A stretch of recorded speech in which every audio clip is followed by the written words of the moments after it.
right, here we go. Whew, another solo week. My dog is once again propping up the neon sign. Welcome to Show Pony. I'm on episode 2 of Anna Nicole. All right, I'm going to sit down. Still trying to get my set correct in this new New York City apartment. Last week, right when I finished recording, something very terrible happened. You know, I've gone to great lengths to organize and set up a home here in New York. And I brought my pansy-ass ceramic candle holder, as you all know and love, and he was sitting here on the smoky amber coffee table the entire time. And when I got up to put him back on the shelf where he belongs, I noticed that he had scratched the goddamn surface. So now I have a smoky amber, gorgeous coffee table with a long scratch in the top, but that's okay. Who cares? We're here to talk about Anna Nicole. Let me give you some theater recommendations first. I saw Bat Boy at, at City Center Encores. Is it even Encores?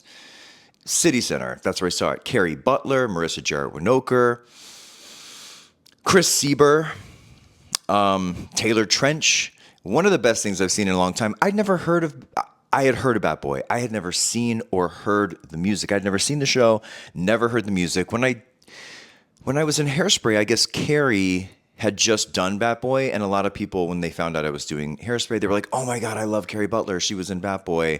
But I didn't know from Bat Boy. The music is so good. Oh, my dog is growling. Pete, calm down. We just had Thai food. It's been kind of a day. There was a crazy rainstorm all afternoon, and just to be totally honest, I was invited to a sex party. I've been complaining that I'm never invited to the Orgy, and I finally got invited. They do like a retro night of the Continental Baths, you know, like from the 70s, with, you know, where Bette Midler started. They do a Continental Baths once a month. And I had a bunch of friends going, and then I knew this would happen. I got myself all excited, like, I'm going to just throw caution to the wind. Yes, it's a Sunday night. Yes, it's a school night. Yes, I still have to do the news. Yes, I still have to watch Jacob Elordi as Frankenstein on Netflix. But I knew that I would chicken out. Not even chicken out. It's not that I'm a chicken. It's just that the thought of getting on the train for 45 minutes to Brooklyn, spending $110 on a ticket to a sex party, and then 45 minutes back, and that's not even going into what happens within the confines of that situation, of the actual sex party. Here's my fear. Who am I going to see? Am I going to see someone who's done my taxes? Am I going to see someone who's given me a haircut? Maybe so. Maybe you want to fuck your accountant. Maybe you want to fuck your barber. I am not there yet. I'm a little bit more. Listen, I don't mind being a slut. I'm open to it. I want to be more of a slut.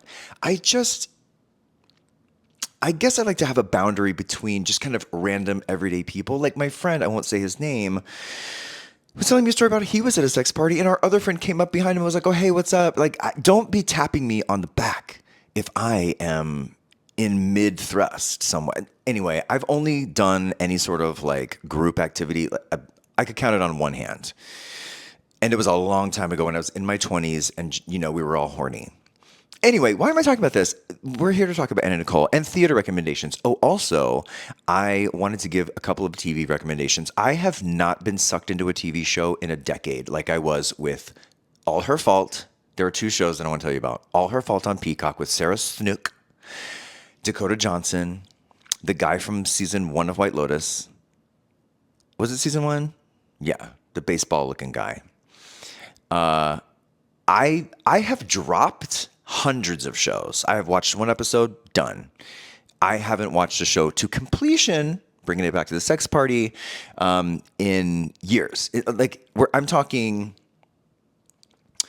what's that one? House of Cards, you know what I mean? Like back in like the original bingey shows. I haven't binged a show this hardcore in a decade, over a decade. Game of Thrones, I guess I kind of binged. Anyway, I watched the entire season in 24 hours. There's 8 episodes. They're kind of long. It's great. It sucked me in. It has everything. It's kind of over the top. It's a little campy. It's kind of like, what's that show that Nicole Kidman, Reese Witherspoon, Big Little Lies? It's a little bit that like coastal rich people, even though they're in Chicago. I guess that's not a coast, but they're rich. A murder mystery, but also an unraveling of family secrets, something we all love. I loved it so much. I want there to be more. I also finished Traders UK, or Celebrity Traders UK, and I cried at the end. Why is it that Traders is the only show where I will shed a freaking tear? It always gets me. I won't spoil who won, but I will say that I enjoyed the cast so much. I love Alan Carr. I want to meet him. I love that girl, Kat. I loved them all. It was a great season. If you want to know how to watch Celebrity Traders UK, download a VPN, pay $12, and it'll sign you up to recur, and you'll have to cancel it later if you don't want to watch BBC material for the rest of your life, which I don't. But that's how you watch it. I highly recommend. The other show that I watched at the end of the day yesterday, it was a Saturday. At the end of the day, in the middle of the weekend, I should not have been watching TV, but I finished All Her Fall and I wanted something else. I turned on Pluribus. Now, I had tried to watch Pluribus on Apple TV on Friday when it launched. And so many people were trying to stream it that the entire Apple server failed. I couldn't finish it. I watched like 10 minutes and then it froze. I couldn't access it on my phone, on my tablet, on my laptop. No, it was just a servers down situation. So many people were watching, which is a good sign if you think about it. So last night, I tried again. There are 2 episodes of Pluribus out. This shit, perfect show for me. It is, in my opinion, a perfect show. It is exactly what I want. I want a strong female lead. I want sci-fi.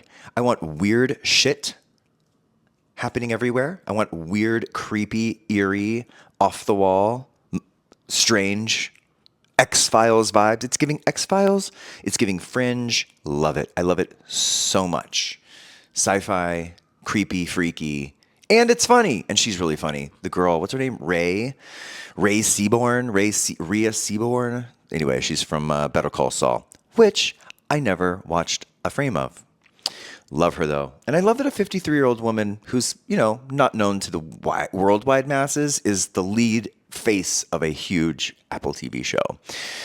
Pluribus. I'm so pissed that there are not more for me to watch tonight. I want to watch the entire thing.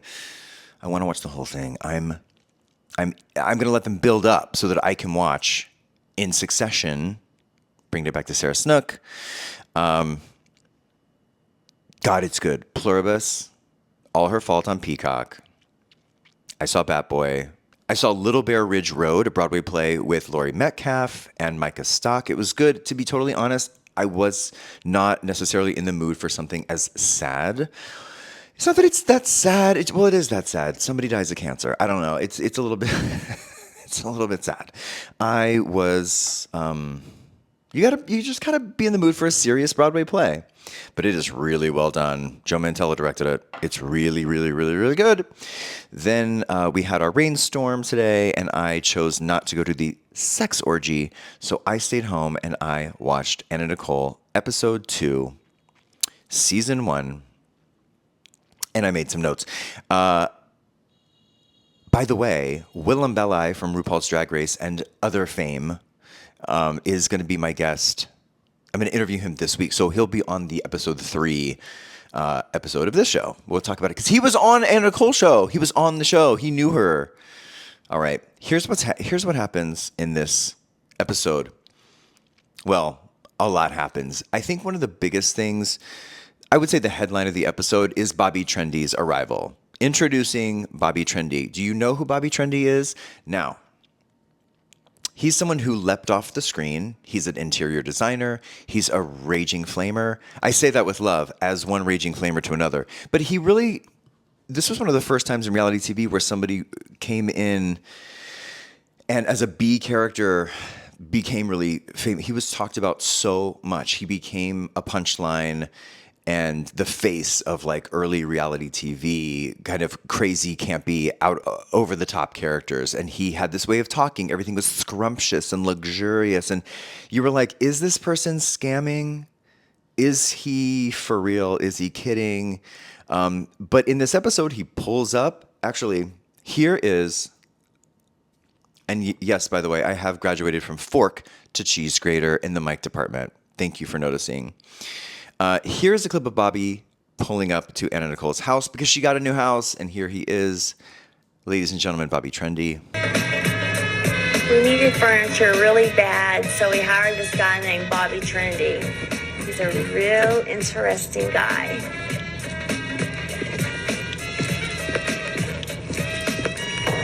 Who is it? It's Bobby, your new decorator. Who?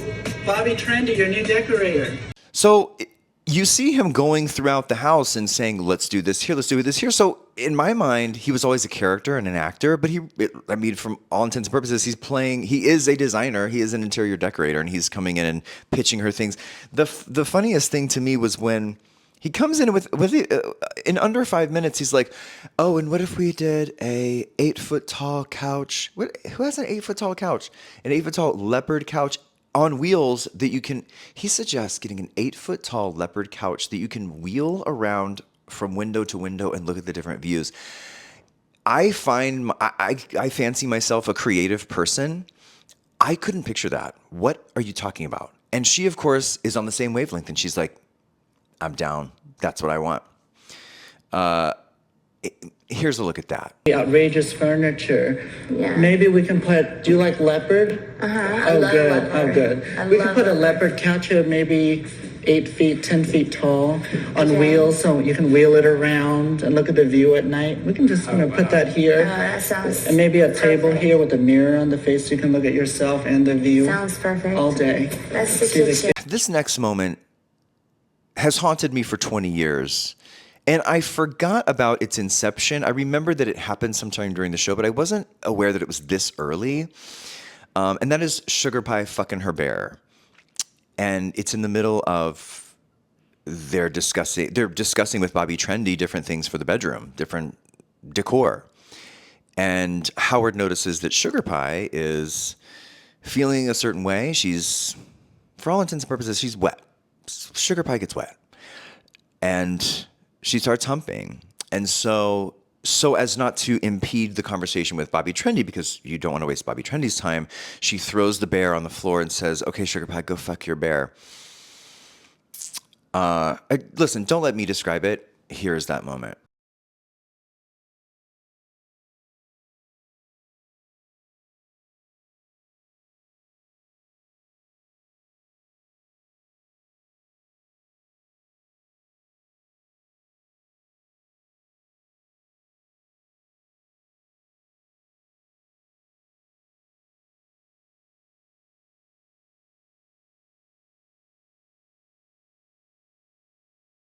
Now, my dog fucks things. He does. He's fixed. But have I ever told you this? My dog, when he's right back here behind the neon sign, as I said, my dog was so hung as a child that his penis, I know that the YouTube algorithm is like coming through and blocking this video, so no one's ever going to see this. But my dog's penis was so huge before he was fixed. He was maybe 4 months old. It would get hard. It would come out of his body. It would fall on the ground because he's half dachshund, so he's lower to the ground. His dick would fall out, land on the ground, get so hard that it wouldn't retract. So I grabbed him and I walked to the vet next door, because I lived next to a vet in Brooklyn back in the day. And I said, what do you want me to do with this? You have to fix him. And they were like, we can't fix him. He's too young. The sign when a dog is ready to be spayed or neutered, for a boy, the baby teeth fall out. And I was like, do dogs have baby teeth? Pretend we're on a farm. Just fix him. Chop his balls off. And they were like, no, we can't. It kept happening. Dick falling out, getting so engorged, scraping on the ground. He looked like he was in so much pain. And so I called back. I'm like, hey, it's me. Remember the guy with the dog with the dick? And it's happening again. And what am I supposed to do? And you know what they told me to do? They told me to get a tube of Aquaphor and put it on his dick and shove it back in his body. I got so angry that I was going to have to do that. This should be left to the professionals. I'm not like against touching a dog's dick. It's just that this is a job for a professional who is trained to do something like that. So I went and got a tube of Aquaphor, squished it out, and as I was on my way over to him, his dick went back in on its own. So I didn't have to. But I am familiar with Sugar Pie's journey here. I'm familiar with when a dog gets horny, it doesn't know how to not hump. You know, it's kind of like if I were to have gone to the sex party tonight, who would be my bear? Who would be the bear to my sugar bear, my Sugar Pie? Who could I hump like that? Because really, Sugar Pie she's the template for sexual freedom. She's in the middle of an interior design conversation with Bobby Trendy with cameras rolling. And she's like, you know what? It's time for me to get off. Where's my stuffed animal? I'm going to fuck it on the floor. And I just think Sugar Pie is a pioneer, not only of women's reproductive rights, but sexual health for all creatures. So Sugar Pie, wherever you are, I'm sorry I disappointed you by not going to the orgy tonight. I'm sure you're up there in stuffed animal heaven. Oh, here we finally get to see. So Anna Nicole goes to Bobby Trendy's showroom. He has a storefront. It looks like it's on Melrose. Brick and mortar. He's giving brick and mortar. She goes in there and it's dark, velvety. It's very much of the time. And he says the word. He says scrumptious a lot, luxurious a lot, sumptuous. And then he says a word. Where was it? I think I wrote it down.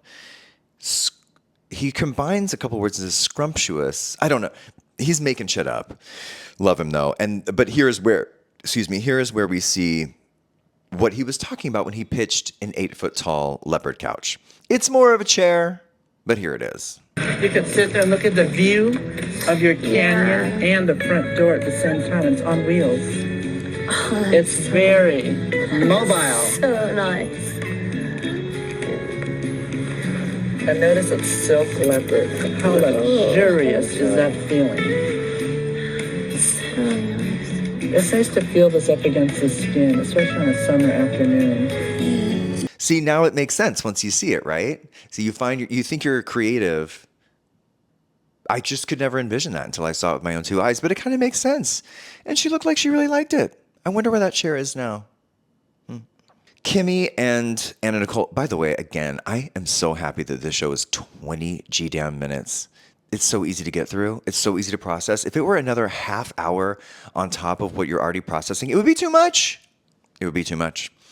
So Kimmy and Anna Nicole, they go to Trashy Lingerie. I think this is probably because they thought at the time she was a Playboy centerfold. She was a Playmate of the Month, all this stuff. So they always try to infuse a little like hot, sexy stuff with her. She goes to Trashy Lingerie. She tries on stuff. And I had this thought. She puts on a little Bo Peep outfit. And I thought, is Anna Nicole the reason why gay guys flock to her and cling to her and love her so much? I'm wondering if it just reminded me of The Velvet Rage. You know, have you ever read that book? The Velvet Rage, it's about kind of male gay psychology. And it kind of explains why we like plays and theater and TV and window dressings, and like we feel the idea is that we feel like if something is intrinsically wrong with us, we want to make everything a fantasy and a perfect other world, creating other worlds and making them perfect. And I think there's something to that. And Anna Nicole shares that. She is her happiest when she is in a costume, when she is playing a role, when she has attention and she has to pretend to be this and put on this voice. So I don't know if many people have connected Anna Nicole to The Velvet Rage necessarily, and apologies if I've offended anyone, but I don't know, it kind of made sense. Then, at the end of the Trashy Lingerie trip with Kimmy, Anna Nicole goes over and straddles Kimmy and she goes over to Kimmy and she pretends to put a quarter in Kimmy and turn her. She says, like, Kimmy is one of those machines where you put a quarter in and it bounces you, and I want you to bounce me. And so then Kimmy bounces her, and she bounces on Kimmy. And she appears to climax. I mean, who's to say if it's real? It's, part of the fantasy. But take a look at that. I like to pretend that Kimmy's one of those bouncy rides, so I drop a quarter down her shirt and she bounces me. I think Kimmy likes when I bounce because she bounces back.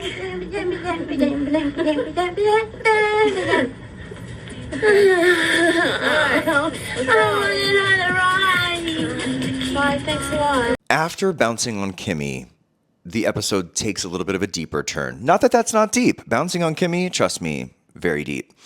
But we start to get into the backstory of Howard Marshall, Anna Nicole's ancient, rest in peace, husband, who she is waiting for the settlement for, the money for. Maybe it's just come in.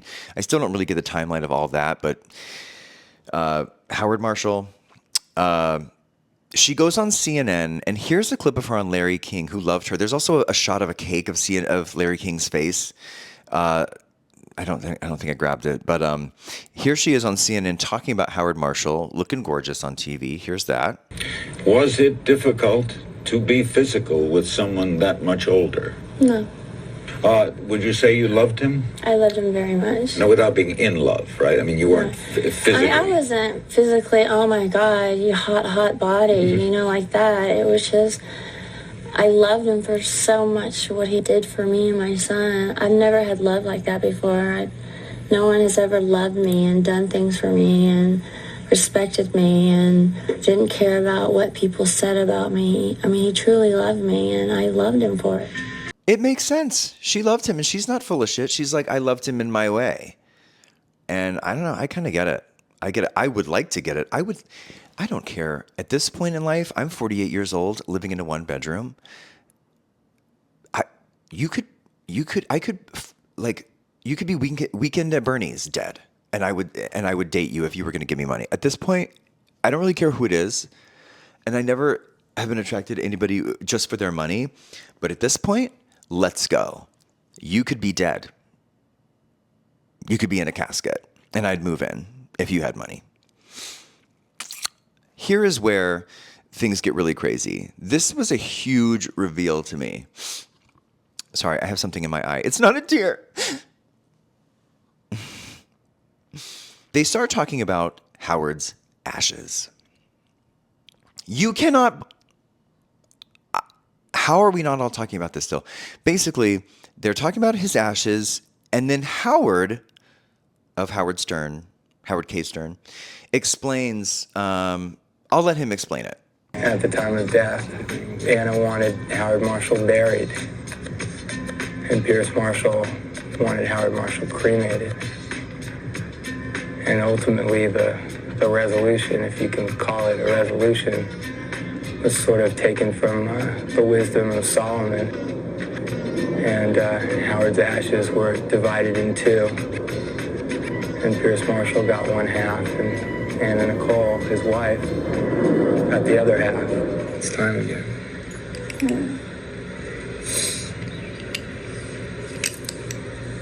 They split him up. They split his ashes up. Is that something that happens? Is that okay to do? I mean, I guess it is. They did it. Anyway, well, she's got half of him. I don't think I have anybody's ashes. I think I'd know. Oh, maybe I do.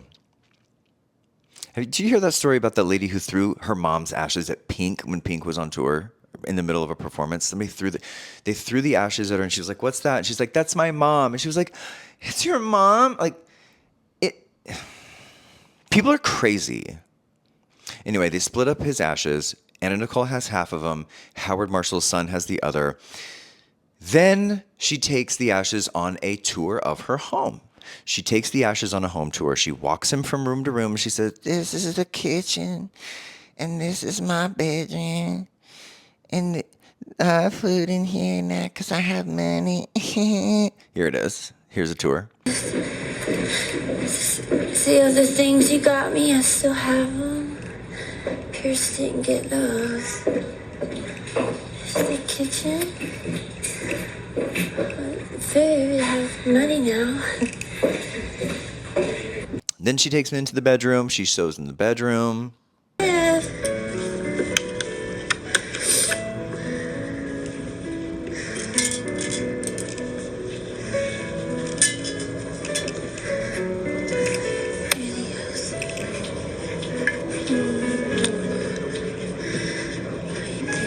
Once the ashes were here, it was complete, you know, my life, you know, it was time to start over. Now I can watch me sleep. One thing I noticed in the bedroom is that Anna Nicole has, you know, they've moved into this mansion. She has money. She can hire Bobby Trendy to put furniture in the mansion. But there is still a sheet taped to the window for curtains, just like a duct tape sheet, you know, which is something I used to do when I was on a lot of coke and the sun would come up and I didn't have time to figure out the drapes. And then that's the end of the episode. And then we are left with one of my favorite quotes from Anna Nicole of all time. They give it to us on the coming up next episode. I'll play that for you in a second. But before I go, thank you for watching. I still haven't figured out how to monetize this channel. I've been approved, but something is stuck. It's fine. It's fine. You just can't call YouTube. And it's fine. I'm doing this for the love of it, not for the money. I wish I could say I made progress on my Substack. I haven't. I feel like I'm just now settling in to my new New York life. So as soon as I get a little bit more settled, get my sea legs, I'll kind of bump up the Substack and see what's happening. Andy and I are going to be on and off because BravoCon is this week. I have my niece's wedding on the weekend. I'm getting a CO2 laser tomorrow night, so I'm going to look a mess the rest of the week. So look at it now because it's going to look crazy. I'm going to look like, I don't know what I'm going to look like Bobby Trendy's asshole. By the way, I met Bobby Trendy at a gay bar in WeHo, and he was really nice to me. And apparently he wants to come on the show. I got his phone number. Somebody sent me his phone number. I'm going to reach out. I'm going to get him. All right. Anyway, send me requests, questions, thoughts, DMs, voice memos. I want to hear from you all. Are you watching along? I want to hear all of it. My show Tuesday with a gay farmer on SiriusXM channel 102, 11 a.m. Eastern. I'm going to have a busted fit. This guy's so hot. This hot farmer is coming. He's so cute. And I'm going to have just like skid mark face, blistery Freddy Krueger. And in my mind, it was like, we're going to meet, we're going to laugh, and he's going to fall in love with me. But I'm not going to do that with like hamburger helper chopped ground beef face from the CO2 laser. He's not going to fall in love with me like that. Or maybe he will. I don't know. Maybe we'll fall in love. And maybe it will be my story, just like Anna Nicole and Howard. And maybe I'll split his ashes with someone. And then someday I'll take him from room to room in my one bedroom. Or I'll just take him to the room and say, here's my one bedroom. Or maybe I'll reschedule the CO2 laser. Anyway, thank you for watching. Subscribe, like, follow, share this stuff around, and keep on watching Anna Nicole. Next week we'll do episode 3 with Willem. Love you. As a matter of fact, I went in there and took a shit. How about that? Really want to know what I did? Anna. Don't touch me. Ready? Oh my fucking God. At some point I'm going to get a table. And I won't have to sit on the floor. Okay, you're coming with me, girl. Have a good week.